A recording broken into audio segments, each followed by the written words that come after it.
I'm often speaking about how much we have to be grateful for. I mean, really, so much. I was just speaking to someone who recently returned from Afghanistan, and she was telling me about just the physical conditions there, not to mention the mental and psychological, but just the quality of air and the lack of freedom, the danger. And then I look at, what we have here, and what a precious privilege it is. So much to be grateful for. And how usually, rather than being aware of that, the mind, out of its habit, is searching for what's wrong and how to correct what's wrong.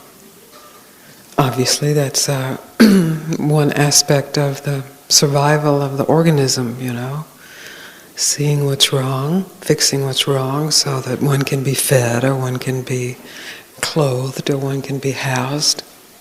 So I'm not saying it like there's something wrong with that, except that at this point where you are, where you find the life form in you,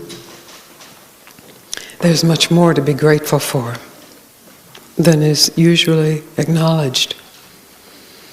And even if it's acknowledged, it's sort of like brushed aside, or like, what is it that like, I'm not really that lucky, because you don't want to tempt the gods to send down some bad luck. Or, you have this guilt that you're so lucky, because obviously it's not about deservability. You know that. And so you either feel guilty, or you're not so lucky, or the mind just succumbs to its habit of what's wrong and how to fix it. And all the time, this precious lifetime, which could end in an instant, the next instant, and will certainly end sooner than one is ready for it to end.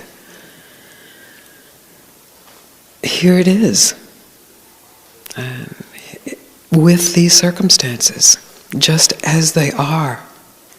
What divine good luck. I realized, as I have said this many times, someone who was speaking to me relayed it back, and they were relaying it back as they should be grateful. Just as I used to always say, just be still, until enough people gave me the feedback that what they were hearing was, you should be still. So you should be grateful, you should be still, you should wake up. So it's not that, I'm not speaking of that kind of stillness or that kind of gratitude. It's not about you should be grateful, it's just that if you tell the truth, in this moment, there is more to be grateful for than there is to fix. Just in this moment. And if you ignore that truth, or you trivialize that truth, or you feel guilty that that's true, then this clarity of mind that allows real investigation is missing. This openness of mind that's naturally present in gratitude. In an instant of, I'm just grateful to be here. Just grateful to be not flat on my back. Just grateful to have been fed today. Just grateful to not be dead today. Just that gratitude, that's this opening where investigation, true inquiry, can occur. If you try to impose this self-investigation or self-inquiry on top of a kind of churning, how do I make it better? How do I keep it? How do I keep it away? How do I live forever? How do I get healthier? How do I get richer? How do I keep my house? All of that, then there's no possibility of inquiry. Then this precious privilege is wasted. Because everyone in this room is in a position that perhaps your ancestors never had. They never had access to. And you have access to the deepest level of inquiry into who it is you really are, or what it is you really want, finally want, or what it is that is truly, really true and real now, in this moment.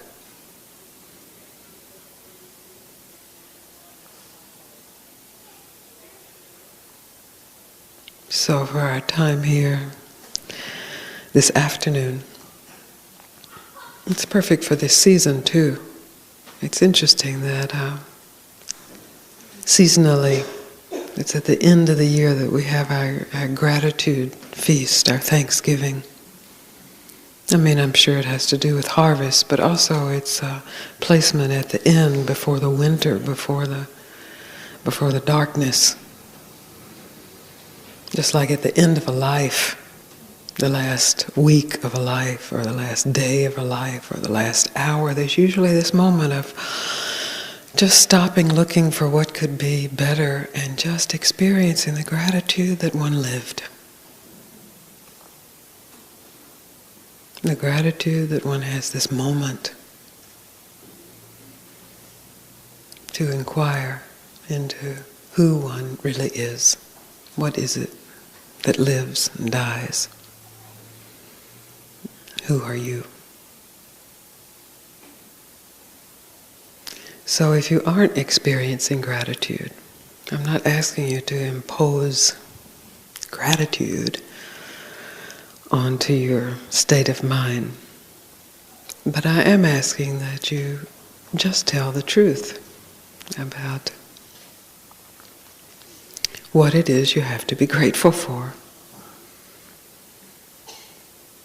To be courageous enough to tell the truth about that. Because there's a kind of misery in company, and you sort of have to stand up by yourself to acknowledge the gratitude to be, the gratitude to see, the gratitude that somehow you have this astounding leisure in your life,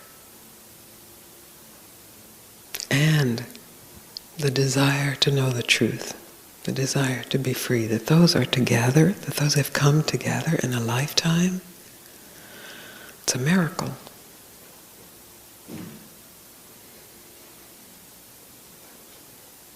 And that you have acknowledged that desire, and that you have chosen to be here together on an afternoon where you could be doing a million different things. You have that much leisure. You have that many choices. But you have chosen to be here with your like-minded people who also have a desire to be free, the desire to know the truth,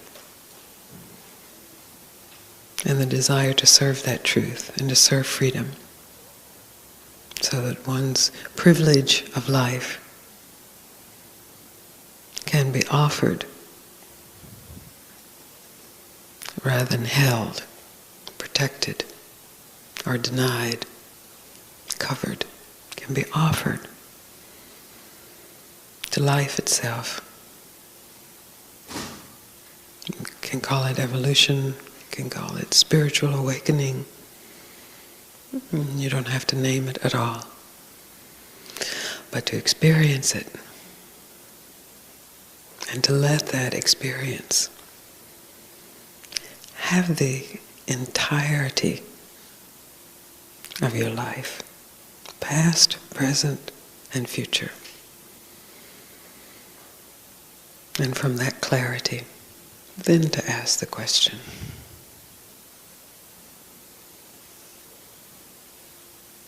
then what a conversation is possible, internally, externally, in this room, with your children, with your friends, with your enemies. What a conversation is possible.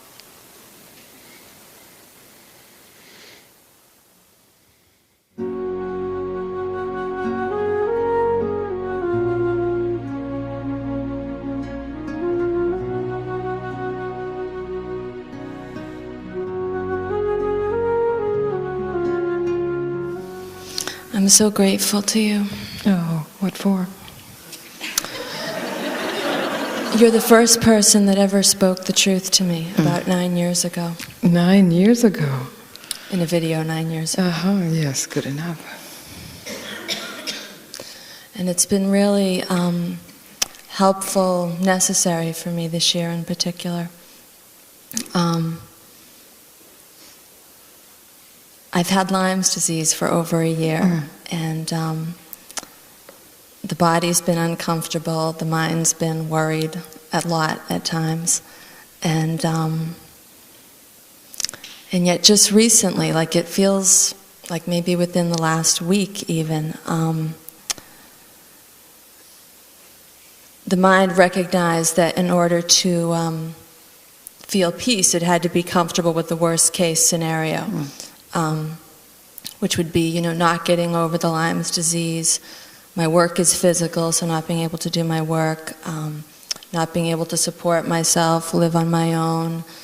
If you have Lyme's disease and you have a child, apparently it's passed on, so maybe not feeling good about having kids, or, worst case, if the body becomes debilitated, not feeling attractive to a partner, it was like everything could leave, everything that this mind body wanted to experience could leave.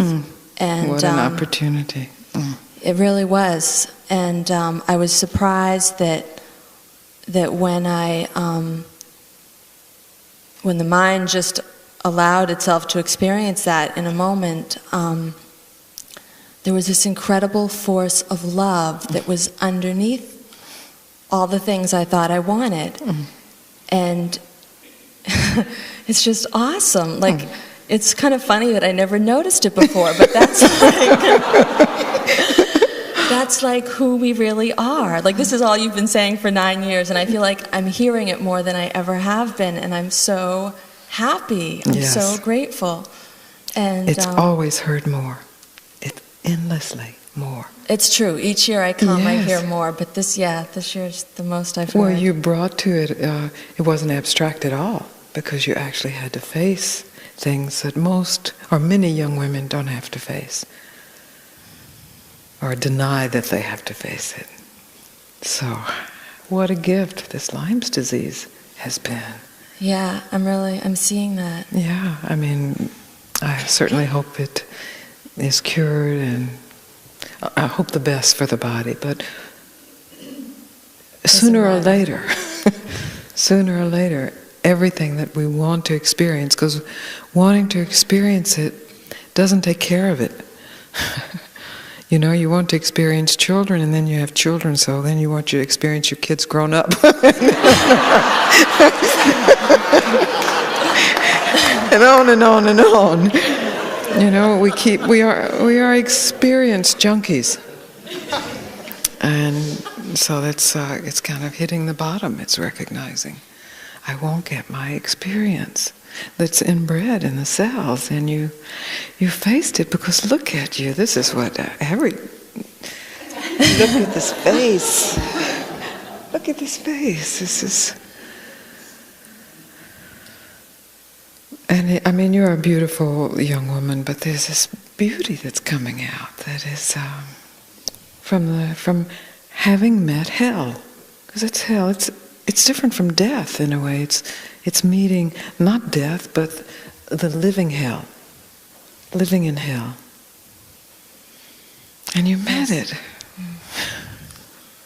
Thanks to you. Oh, I'm happy I could assist. I couldn't do it for you. You had to do it. Lyme's disease helped. Lyme's disease, any disease, the human condition is a help. The situation is a help. the thought arising, the emotion suppressed, all of it. It's all the disease. Lyme's disease has a big name, and we know about it, and it's terrifying. Has been. Has been. I love it when the student corrects the teacher. That's the best, isn't it? That's the best. That's the best. That's just right. I wasn't correcting you. I was just sharing Oh, my well, I take it as a correction. Because it's correct. Because it is correct. You were correcting me, not as a... But you were telling me your experience has been, not is. Beautiful. So last night I was lying in bed and I was feeling this love so strongly, like it was keeping me up for a while. And I recognized there was one other want, and that was to express this love. And I thought, well, if the body's debilitated and I'm in bed in a couple of years, for maybe the rest of this incarnation, will there be an opportunity to do that? And then it was like it was teaching me. It said, well, even if you're in bed, you can still send this love to people, just meditate and send it out. And so it's worst case, we're still this love and we can always express it, That's right. Amen. That's the truth. And that's where peace is. That's right. Right where you are.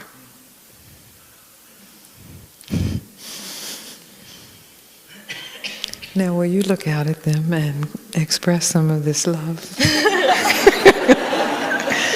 Just by being who you are.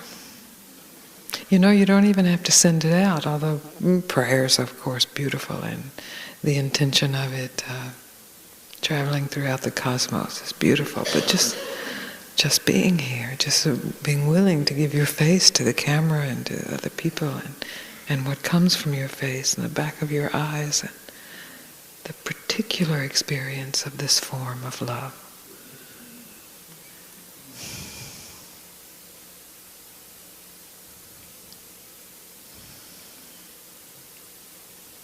Thank you so much. No, thank you so much. Really. This is a life well used already, whatever may come. Thank you for listening. Thank you for hearing. Thank you for investigating for yourself. Not just accepting, but investigating for yourself. Thank you for sharing the truth.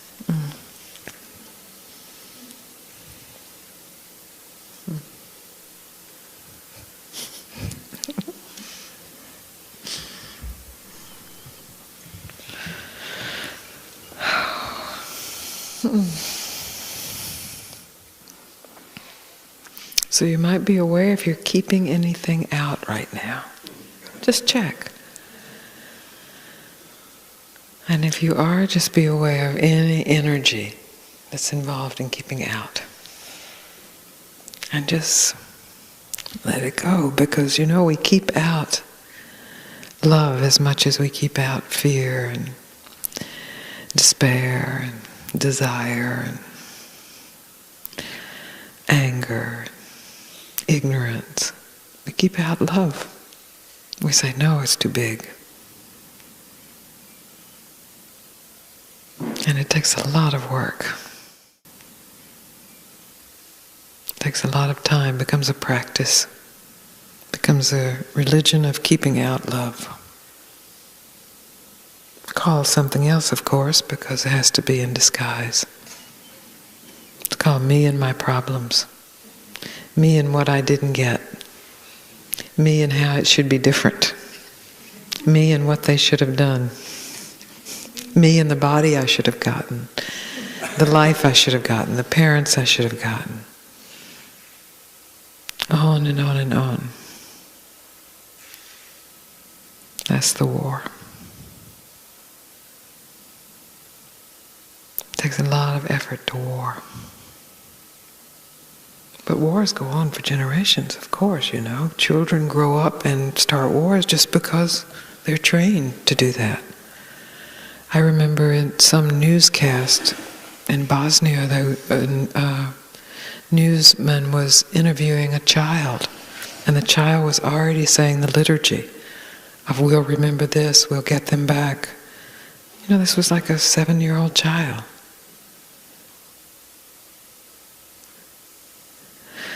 So it's up to you to stop the war.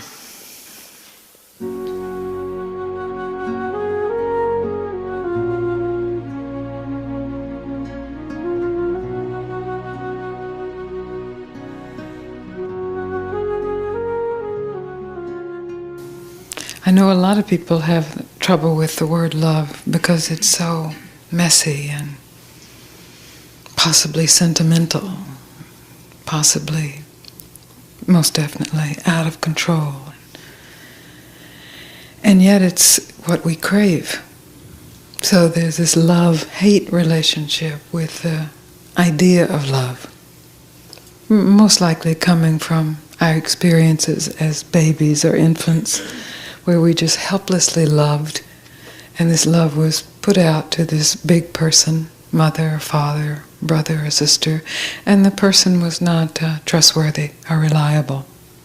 And so the person took actions that then we confused with love, not being trustworthy.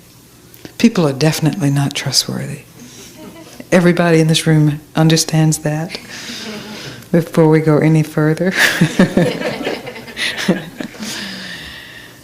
Because people, in general, usually are protecting their stories of who they think they are. So this is right away not trustworthy regarding your story of who you think you are, unless you can give them endlessly what it is they want, and more, and unexpectedly, and unconditionally. But since mostly people are in their stories of who they are, they can only give a certain amount until they start wondering, well, when do I get mine? And so this sets up this whole continuation of the distrust of love, because love has been identified as a person. But love is not a person. Love is not a person. Love is your universal, individual, and collective soul. Love is God. Love is truth. Love is beauty. Love is peace. Love is self. And so to know yourself, to surrender to truth, is to surrender to love. Then people, of course, I've heard, yes, but how? I want to, but how? I feel this resistance. What do? I want to surrender. And that's wonderful. That's essential. That's why you're in this room. You want to surrender. You have surrendered, and you want to surrender more. Wonderful. Excellent. The only barrier to your surrender, as far as I can see it, is not seeing what underlying story you are telling yourself about the danger of surrender, about the necessity to not surrender everything to love. And to the degree that you hold back your everythingness from love is the degree that you suffer.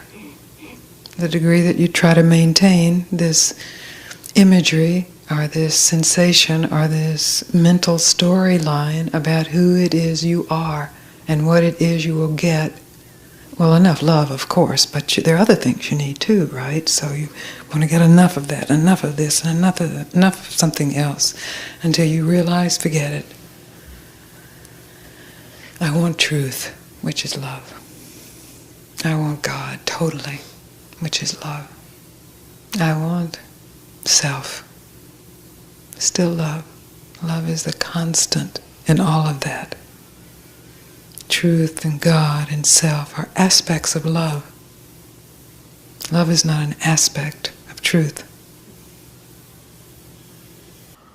It's so usual and so tragic that to avoid a broken heart, people live in a state of brokenheartedness.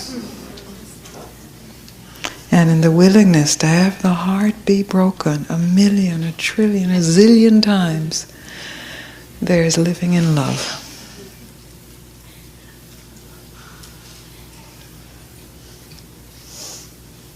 It's once we think we have figured it out, I got it, I'm not going to let my heart get broken again. There's the ignorance. That's ignorance.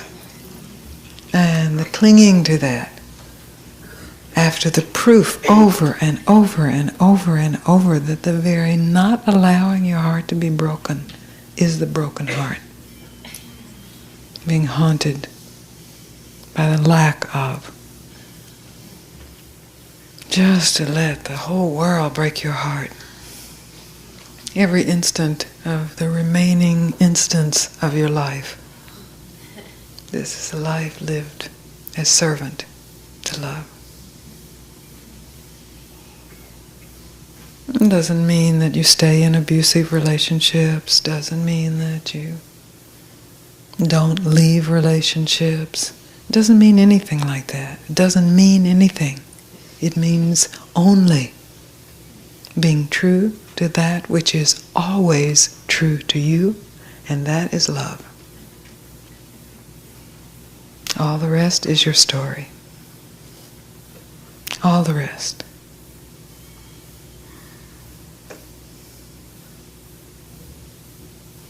So then the invitation is to be willing to give up your ignorance. But since we have become very attached to our ignorance as intelligence, there's a great clinging to it. And that then is the necessity for investigation, for really telling the truth. That's all, just telling the truth. Because the story gets implanted so deeply and it seems so real that if it's never investigated, the whole life is lived on that assumption, the reality of that protection of your soul, protection of your love, protection of your heart. That is the denial of your heart, your soul, your love, of the self-expression of love. Denying yourself love. Often in cultures where there have been obvious slaves and masters, the slaves will take on the characteristics of the masters. The dress, the manners, the language. So that's what's been internalized within us, taking on this language, being a slave to this language, this modality of the mind in protection, as if it were real, as if it were the truth, as if love were not free.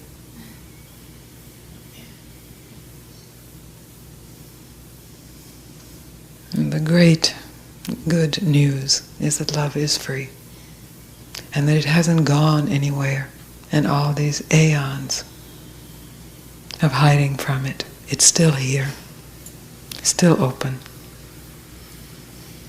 still waiting for your yes. I give my life to the truth of love, to live this life as it will, for better or worse, for richer or poorer.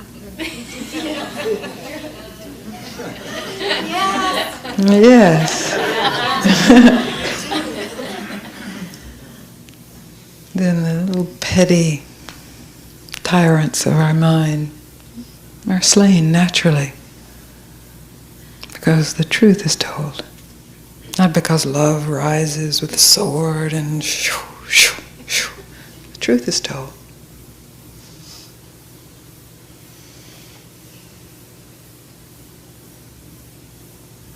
So your responsibility in this is to tell the truth.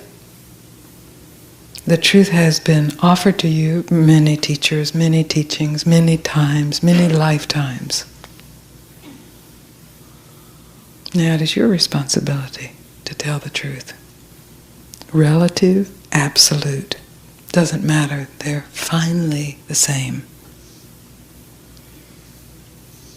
They're only apparently different when you're not telling the whole truth. But as you tell more and more of the truth, there is this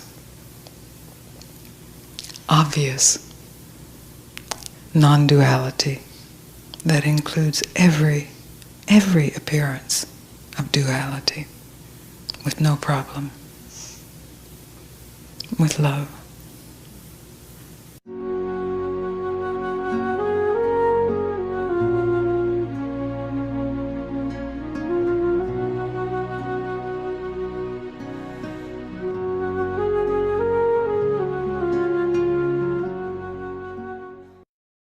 What can you say?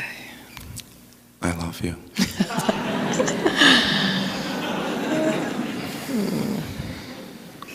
That's what I came up for. That's the secret saying. We think it means so many things, but it's so simple, so open, so true.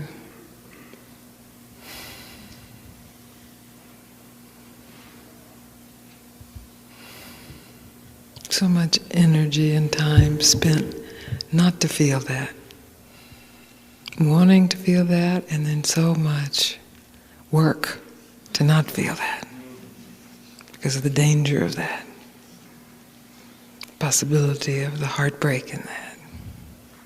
But in the utter simplicity, I love you. What freedom.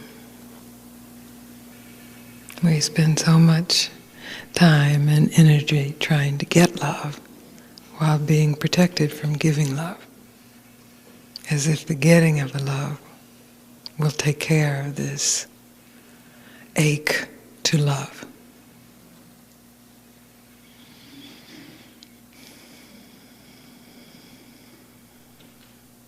Nothing will take care of that but loving,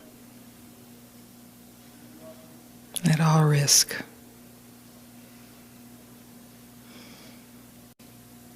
I used to never speak about love because the word is,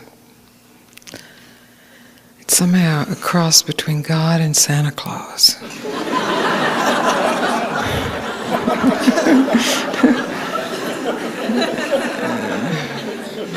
It's so corrupted, so polluted with our desire to get something, rather than this desire to give everything.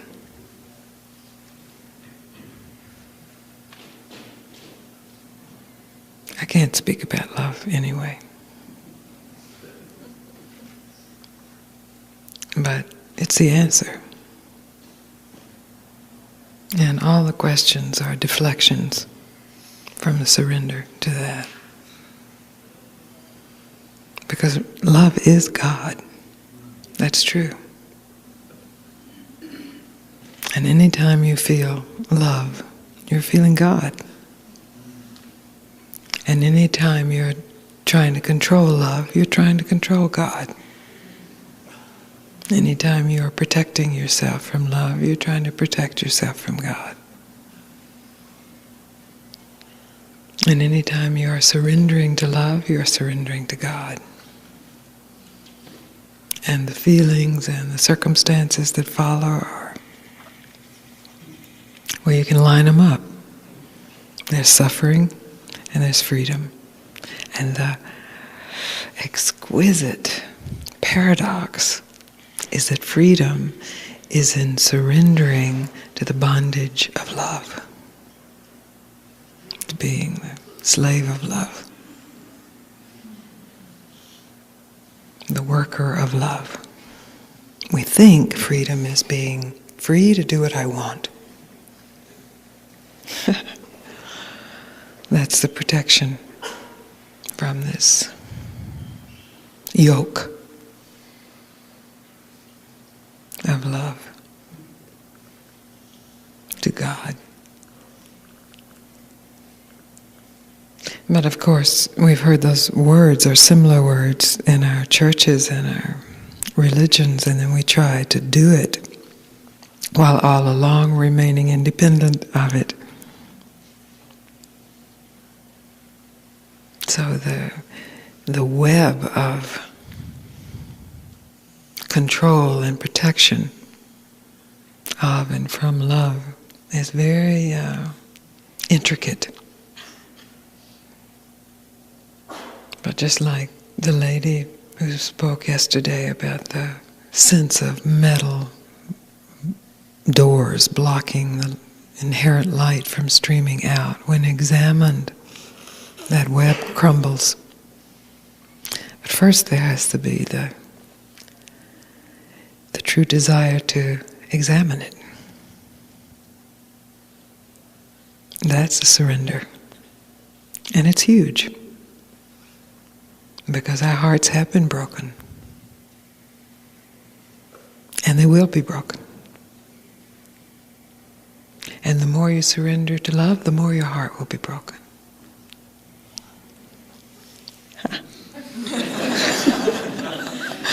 It's not like your heart just gets unbroken ever and ever.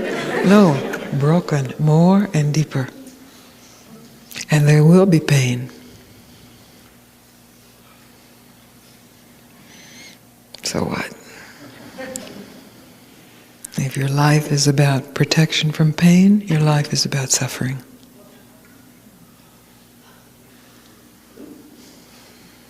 If your life is openness to whatever, pain or lack of pain, your life is freedom to surrender.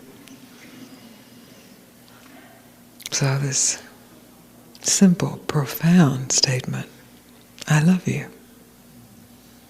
This is in truth what we are saying to one another all the time, but with layers and layers and layers of conditions. I love you if I get to do what I want. I love you if you will fit my projection of my mother that she didn't fit, so if you will. I love you if you'll be a saint. I love you if you'll be a sinner. I love you if you'll play with me. I love you if you work with me. Love is free of conditions. It doesn't mean anything. It certainly doesn't mean that you keep living with your mother even though she's abusive and horrible. You may walk out the door and never see your mother again, or your lover, or your husband. But in that, the recognition and the truth-telling that the love is alive. The love doesn't go anywhere. Relationships change and end, but love is free of that. You understand that? Because this gets interpreted as love is no conditions, therefore this is what I should be doing, or what they should be doing, or what it should be looking like. It's much more simple. I love you. It's that simple. I love you.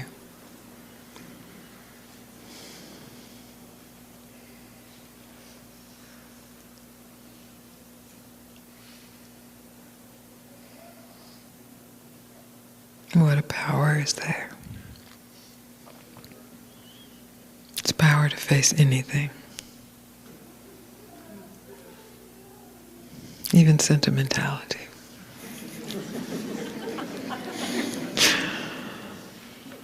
Anything.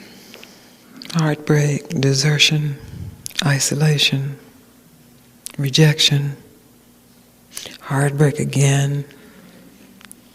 So what? I love. I, love. I love. Huh, what freedom. I love. Done.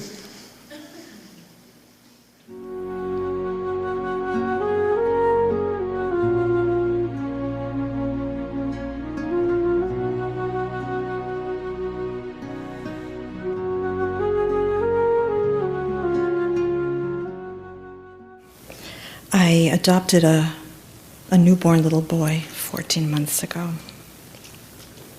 It's been a dream for a long time. I'm a single mother. And life has given me what I experience as way beyond my dream in a child. And it is so delicious.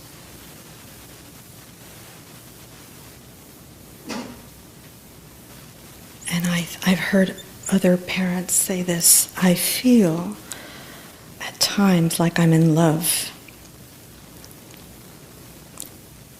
And when I notice that, I tell myself, don't depend on him for this buoyancy and laughter and joy. Don't depend on him. But then delicious things keep happening, and I keep falling into him. You're falling into love deeper. And this admonition that comes up, don't depend on him, forget it. Forget it? Yeah. It's a way of avoiding this deep communion that is possible here. So then something says, but he is not the source. And if you rely on him as the source, at some point... This is the avoidance, because now you know the words about he and source. What's the separation between him and the source? How far away is he from the source? I'm not concerned about him, I'm concerned about me. I understand. I understand where the concern is. The kid is so connected. Yes. Let yourself be in love, and this connection will teach you who you are. But don't pull back on it because of knowledge or understanding. This is a blessing, It is. blessing. So whatever part of me it says, it's old stuff, says someday Old you're stuff. going to be hurt because of But this. yes, then be hurt. That's- Isn't it worth it? That is what I was saying when I think I know the answer. Yes. I knew what you were going to say. Yes, you did. Of course you did. Of course you did. Yes. Yes, because the very nature of the extremely close relationships, especially parents and children, there's hurt there. So what? So what? Hurt, people act like hurt is like the end of the world. Hurt is hurt. And to the degree you are willing to be hurt, the deeper degree you're willing to love and be loved and be taught by love and be taught by the hurt. But the hurt is never teaching withdraw. Don't, just remember, he's not the source. The source is what you're in love with in him. And by some mystery, this child hasn't imagined himself as separate from the source. Why would you waste time imagining that he's separate from the source? So there's something I'm not getting, because I'm imagining that I'm separate. I don't forget imagine that. he's separate. Yes. I know he's yes, not but separate. as you fall in love with him, you say to yourself, according to what you just said here, just don't forget he's not the source. You're like afraid of being attached to his form. Right. Forget it. That's what I meant by falling in. Be Fall in. Totally Fall in. attached. This is what people would often say to me, but aren't you afraid of being too attached to Papaji's form? And it's like, finally, I found someone who knew himself to be irrevocably united with the source of all love. And I'm going to be afraid of being attached to that? It's like you want to attach to that. Was it a source of hurt? Well, somewhat. To the degree I tried to control him, Right. to the degree I expected him to behave in a certain way or notice me in a certain way, but to the degree I could see that my hurt was arising from my trying to control the situation rather than surrendering to the situation, then even the hurt was a teacher. Because I'm doing that at Yes, times when of he course. doesn't notice me and I want him to. Yes. I notice. Remember your that sweet mother.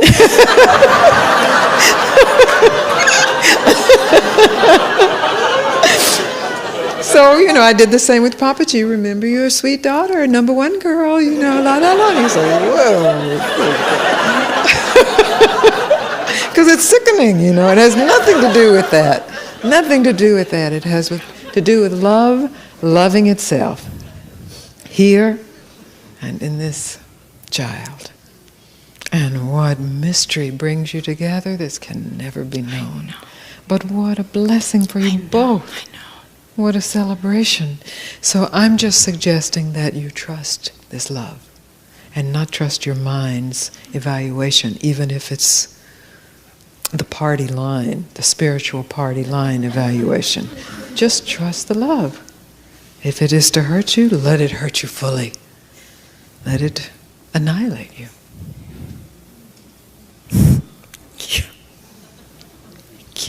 I'm very happy for you. Very blessed, good luck life.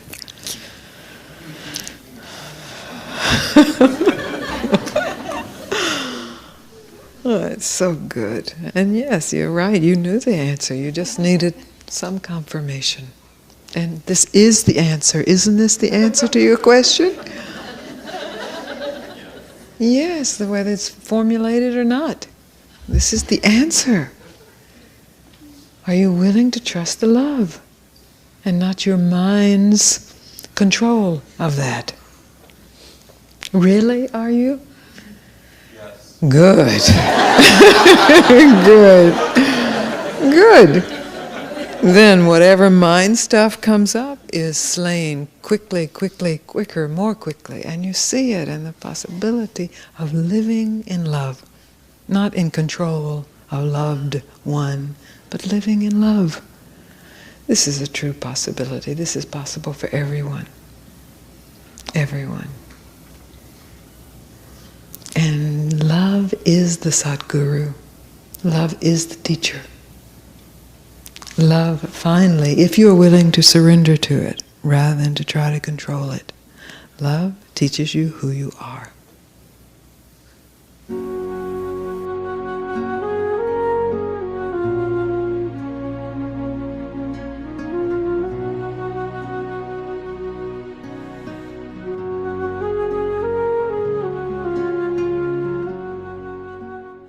You're talking about desire, and the ultimate desire feels like being in love. Uh-huh. And the most troublemaking desire too. Mm-hmm. What makes it troublemaking? Really? When is it trouble? The feeling of being out of control. Really? Now wait, let's tell the truth. Is that the trouble? Or is the desire to be in control the trouble?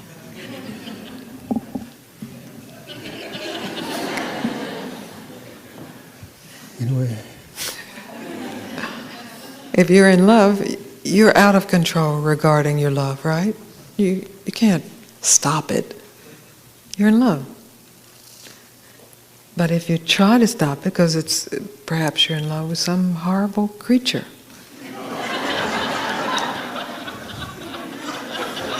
And you'd like to stop it, or this creature doesn't want to live with you, or this creature is already totally in love with another creature. Yeah, or I can't take it home with me. Right, I can't take it home with me. Yes, that's right. You can't. You can't. Because even if you think that you get the creature that you love, you find out it's not that at all. Because love is not a creature. That was just coming up for me last Friday. I was thinking about this teacher I just wanted to take home with me, and this song came on the radio saying, "Sometimes all you get's the truth." Well, the truth is love. I mean, the song was saying something, obviously the guy didn't get what he wanted, but to me it was like, that's what it's about. That's right. So you heard something. You took whatever the song was saying, yes, and transformed it into the truth. So what is it you love about this teacher that you wanted to take home with you? Oh.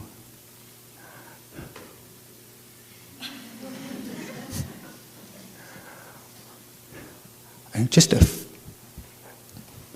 one thing that of course brought me here is the feeling, I was just reminded of, I just feel really in love with you. Oh, okay, then this teacher, whatever object you're in love with at any particular time, what is it that you are loving? Well, kind of came to me, there's two things. One is the kind of dream or the hope that the person I love will love me back. Yeah, that's right. That's trouble. Yeah. Okay.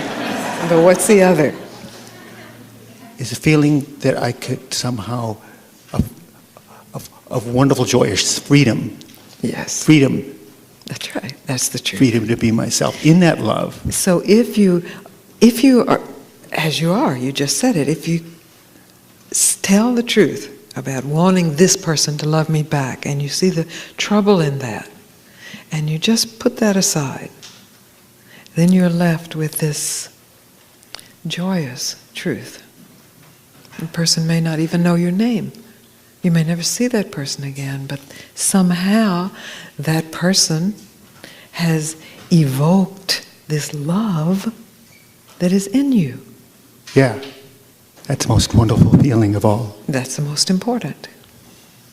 So then the question is, will you be true to that rather than your ideas that spin off of that, of how to get that or how to keep that or get more of that or be attractive to that, or just to be true to that? It's already been evoked. It's already here. It's already taking absurd songs on the radio and making them sutras, making them truth. So then there is because the control that you're speaking of is a mental concept. I can control this. I will make this person love me, or I hope this person will love me. Then you just aren't feeding that. You are feeding, this love is here. This love is here. Actually, being out of control is the most beautiful thing of all. That's right. That's right. That's right.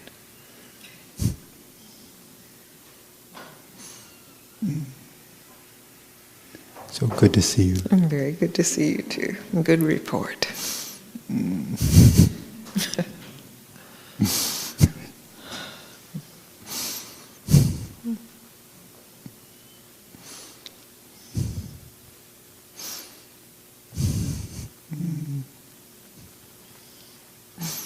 Then we can be in love without even knowing each other's name, without having to set up any kind of future understanding of what our relationship is, without having a relationship. Then our relationship is a relationship with love. This is free love, true love. It could not have been evoked without it being present. It's present.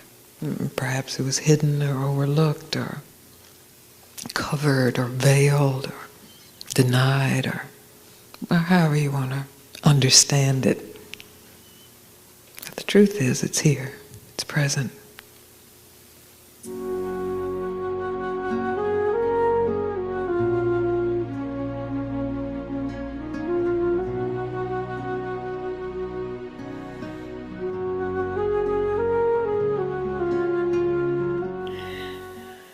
It seems that the motivating force behind everything I do and don't do is the need to be recognized, seen, acknowledged, etc. To have someone, including God, tell me that I exist. I have been looking for that acknowledgement during my whole life. It has brought only pain and suffering and alienation. You want to come up? What did he say? He's not looking really then, is he?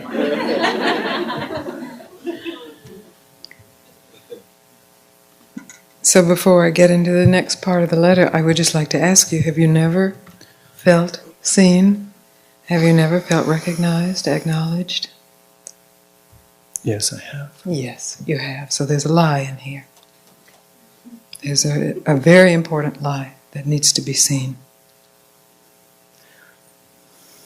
Yes. So it's not that you're looking for. What are you looking for? Because you have received that. It's love. Have you ever received love? Yes. Okay. What do you want? What have you been looking for? What has been the real motivating force?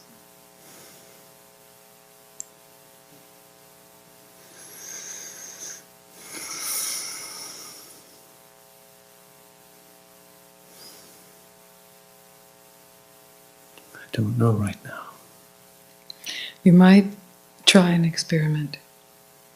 Just rather than looking for love to come your way, or looking for or more love to come your way, or more recognition, more acknowledgement of the truth of who you are, just as an experiment, you might try giving that.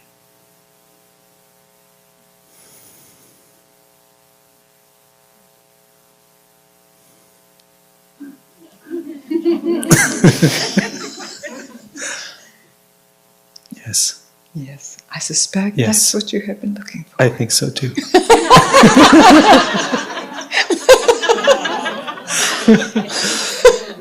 Yes. So why haven't I been doing it? I have no idea.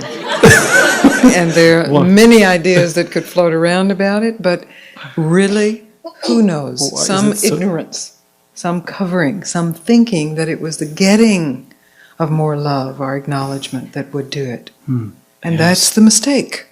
Yes, absolutely. Yes. I feel it. Absolutely. Yes, you know it. You just had to hear Yes. one word.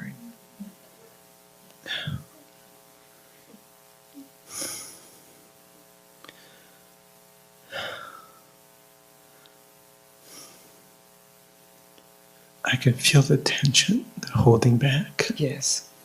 It's a struggle to hold back. isn't it? Yes. Yes, it takes effort to hold back.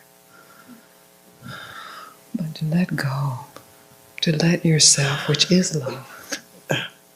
What comes up is if I let it go, I'm going to be smothered, or Yeah, you might be. You might drown in love. and I want to say smothered. Yes. Like this big mother is going to come say, "Oh, honey, you finally love me."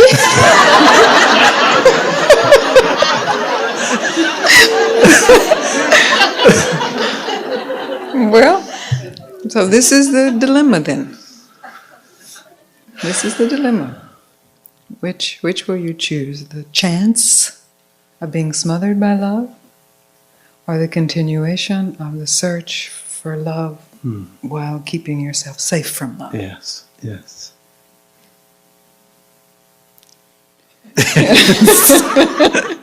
Yes. Yes, yes. Yes. That's the choice. That's the choice of freedom, and then come what may.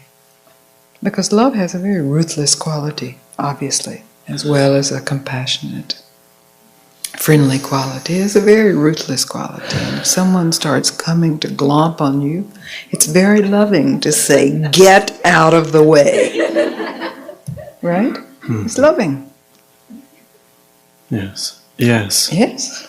There's something about what comes up for me is my inability to have been able to say, love me, but stay at a distance, or keep your distance, or don't invade. Because that has to do with identifying yourself as the body.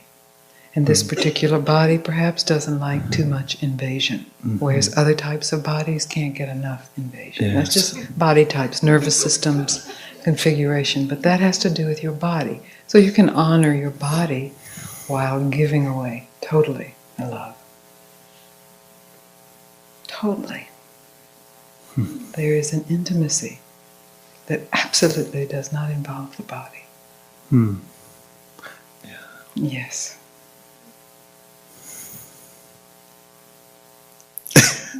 Yes. Yes, well, good.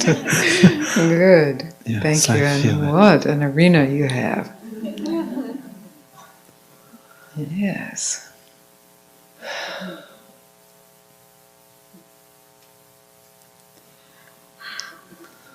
You see, then that in itself is the recognition that was being waited for.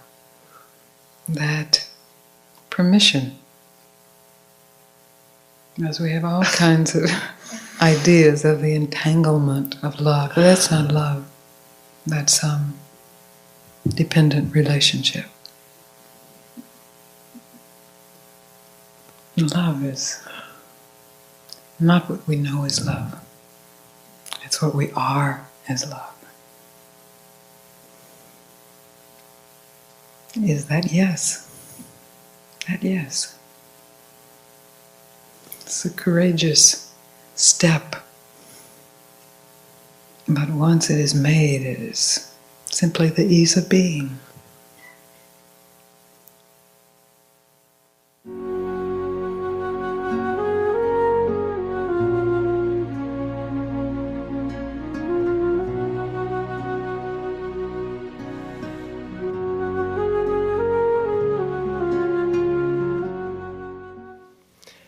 I have had a contemplation in this place of holding what you have expressed in the now.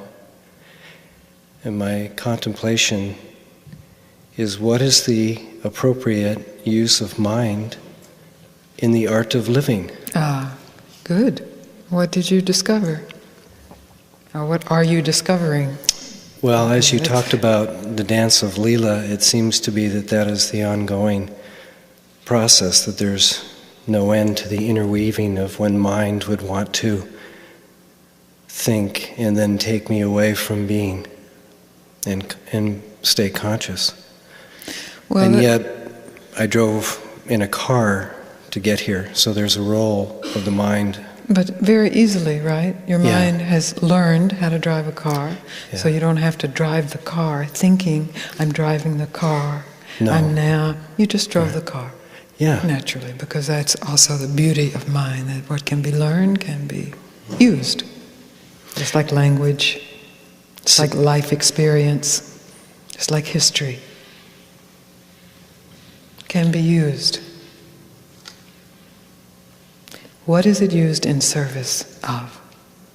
Excuse me? What is your life experience, your intellect, your learning? What is all of that used in service of? That's the question. Well, love. Oh, well, very lucky. Very lucky. Because it's not always used in service of love, as we know. No. I mean, all we have to do is look around in our own minds and in the collective mind, and we see it's rarely used in service of love. That you can say in love, this is not a casual declaration. No. No. It feels freeing. It is freeing and more. It's what freeing gives rise to, the choice for your mind, for your life, for your intellect, for your capabilities to be used in service of love. Is there more? Anything else? Have you found all of love? No. Oh no. When you find all of love, then we can have a conversation about this.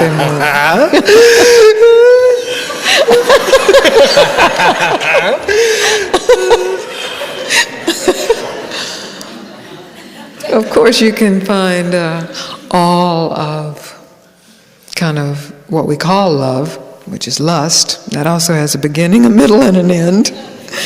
It certainly does. Yes, but love in its deepest meaning, love that you can't find any beginning to, or any middle to, or any end, that you can't find any boundary to. This force, this presence that is sometimes called God or truth, is love. What is it that is compelling so that the moment lasts and mind is not an interference to that moment, but a complement? Realization. Waking up. Telling the truth. Just more of that in the practice of that? More of that. Well, probably less of that is what I think. But I'm not quite sure what you mean, more of that. Well, not more of that necessarily in experience, but there is the possibility of a finality, as you just said, that my mind, my life, my experience, my learnings, past, present, and future, are used in the service of love, period. And then every challenge that comes to defeat that is met with this, yes, kill me if you must, but this is the way it is. This is the way this life is going. And recognizing, aha, in that moment I was in service to my mind. Very good to see that. Now that in itself will be used in service to love. So then this is an inner and outer. I don't like the word practice because I think it's a bad translation of something else. Inner and outer living, direct living. So that more important than your estimation of yourself, low or high, is your dedication of yourself. Doesn't mean that the estimates won't keep coming. That's part of this play. That's part of the match. But how is it used? That's what your contemplation was asking, wasn't it? How is it used? How is mind used? How is your attention used? It will be here a short time. In this room, 1 hour, a little over an hour. In this world, at this time, 90, 100 years, if the research works, 120 years. It's nothing. You talk to someone who's 80, and they will tell you 80 years is nothing. It's a blink of an eye. 90 years, still nothing. How is it used? This is a great question. It's a true contemplation. And the leap of your answer, that's the very nature of your coming forward.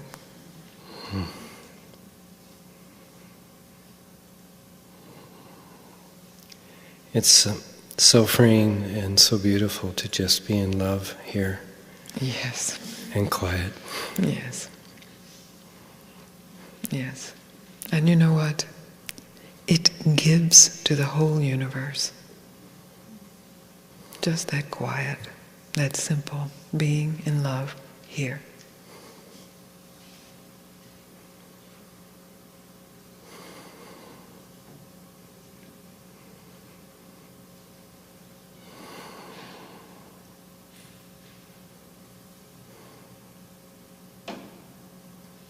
And show them what I'm seeing.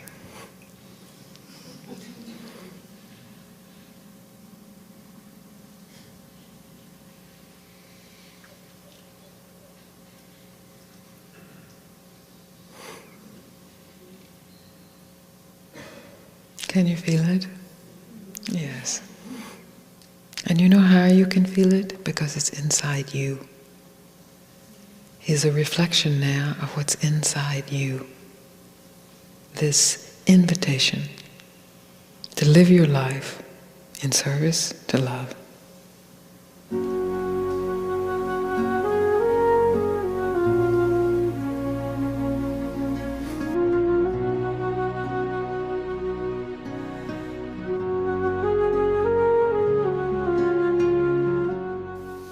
It is my great joy and honor to confirm you, who you are, not who you think you are, which is arising and disappearing from and into reality. Who you are is reality. And this is radiant, joyful, unspeakable, mysterious love. Reality is love. Not physical love, not emotional love, not mental love, not sentimental love, although all of those are thoughts of love. So, metaphors for love, representation of love. That which is unthought, unknowable, and yet realizable as your own self, is already here as you. Nothing you have to learn for that. Nothing you have to do for that. Only for one instant, stop learning, stop doing, and see for yourself.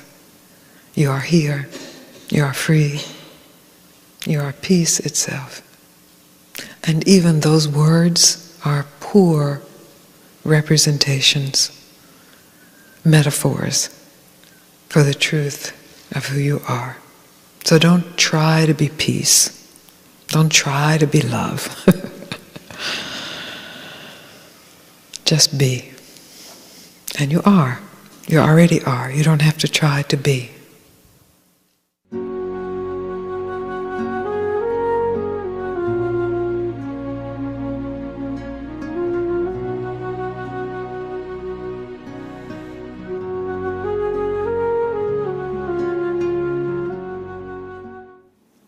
This love is not the property of the saints. It's free. It can't be bought or sold or won or lost.